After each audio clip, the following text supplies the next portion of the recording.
love everything you've just said there. I think that speaks volumes. And if it's all right with you, and if you don't want to talk about it, that's completely within your own remit.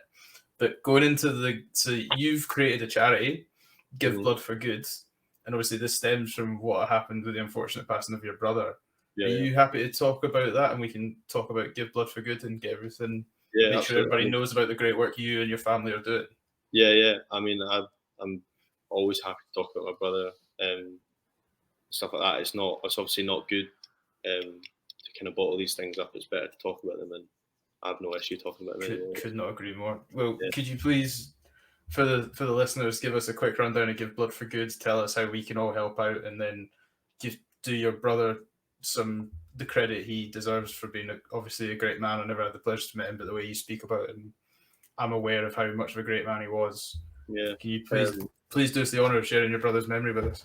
Yeah. So in September 2019, he unfortunately passed away very suddenly, which was obviously strange. It was a weird kind of couple of hours after being told by my dad over the phone, and it took a long time to kind of hit me. I remember not obviously being upset, but just being more confused. And then my godmother picked me up from the flat to drive me back down to Prestwick, and as soon as I saw her, it kind of hit me. And then you kind of see your family, and it just is like nothing you'd ever wish on anyone. It was a weird time, and maybe sort of 6 months after that, maybe not as long as that actually, my sister and some of her mates set up the charity Give Blood for Good as a sort of way to remember him, and a way to sort of grow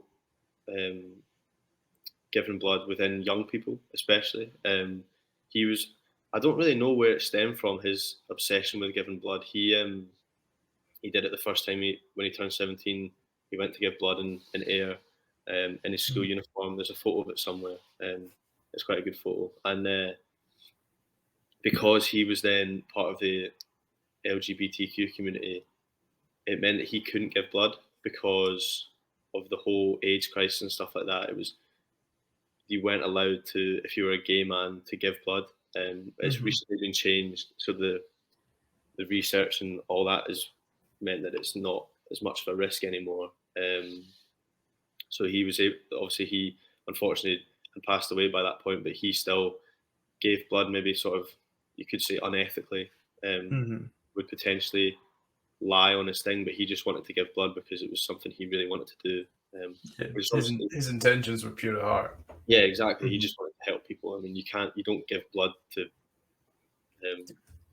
sort of mess somebody up. You give blood to help them because you're saving a life when you're doing it. So the charity basically was just to grow awareness in young people, because I'd never given blood before the charity was started. My parents gave blood. My dad used to give blood all the time when we were kids. And I know maybe 2 of my friends that give blood regularly. And it's mostly, but it's not because they can't be bothered. It's because they don't know. They don't know how easy it is. There's a lot of kind of, not stigma, but there's a lot of rumors of like, oh, it messes you up after you do it. You can't do anything, like any exercise for 2 days after you do it. But it's not like, the first time I ever gave blood, I played against Melrose the day after. Played a full 80 minutes, was absolutely fine. If you just look after yourself the day of and afterwards, drinking, eating the right stuff, and kind of replenishing that blood, because obviously you lose quite a lot of blood when you do it, then you'll be absolutely fine. And it takes half an hour out of your day every sort of 6 weeks. So I do it. I'm probably going to give again soon. I'm on my 10th donation or something. Wow. I usually do it with my mum. And I mean, the charity was made in COVID during the first lockdown. So we couldn't really do much with it in terms of growing it, because it was all just online. Couldn't do anything sort of in person, education wise. But now obviously all that stuff's lifted. They set up a charity ball in Edinburgh a couple of months ago, which was brilliant. Like 60 people in this room, all raising money for the charity. We raised something like $6,000 or something. That's amazing. Congratulations. It was awesome. And I mean, I I don't really handle anything to do with the charity. I just sort of put it out there because obviously social media is such a powerful thing nowadays. The more you kind of post stuff about it and the more you can get it out there, the better. It's my sister's friends and my dad and my uncle that they kind of run the day-to-day side of it, and they've got loads of plans they've got an initiative set up with Glasgow Academy, where one of the teachers at Glasgow Academy is part of the treasury, I think. So they do education things with the kids at school, which is perfect because that's where you need it. You need it in schools. You need to teach them before they turn 17, before they leave, that it's such an easy thing to do, and then you can get them started quickly. And once you're in the routine, you just do it, and you don't even think about it. So yeah, it's pretty cool to kind of have sort of as a sort of remembrance thing for Patrick that this great charity was started out of a bad situation, but now it's a good thing to look back on and sort of in his memory. It's obviously closely linked to the death, and I mean, it's only good things come out really of giving blood, and who knows where it could go. Like, it's just keep growing over the next few years, and it's just nice to have something to kind of hang your hat on that this has come out of. Is obviously untimely death a couple of years ago. So. Wow, I mean, I'd love to help in any way I can. If you guys have got T-shirts or anything, and you see I've got stuff around me, I'd be honoured to have one up here. They help push the word and things like that any way I can. Yeah, they sold T-shirts a couple of years ago.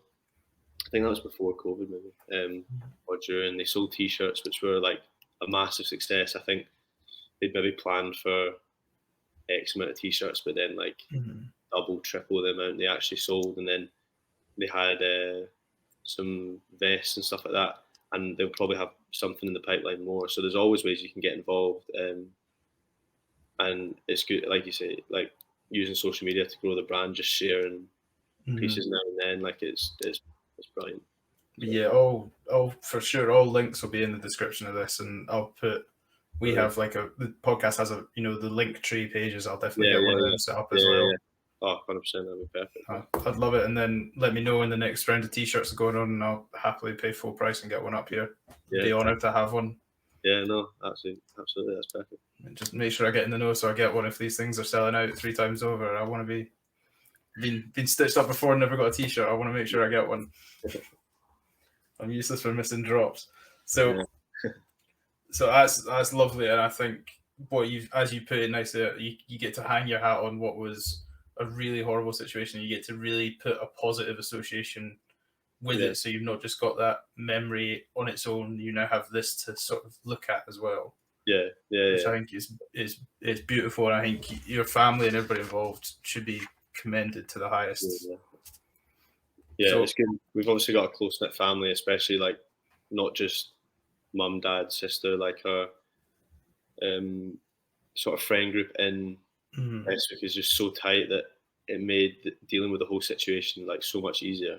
And now any family event, it feels like they're part of the family. It's like a wider group, which is lovely to have, and it definitely helped with dealing with the whole situation. Yeah, I mean that was obvious as well when you said it's like even it was your godmother that picked you up from the flat and things like that. It's it speaks for it. I'm from, like, yourself, at the borders.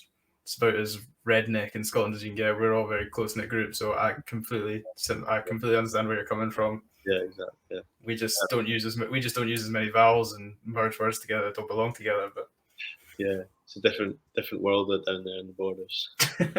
Hey, just because you're on the podcast, it can't be mean. I'll let you off. You came on. You can have one jab. So,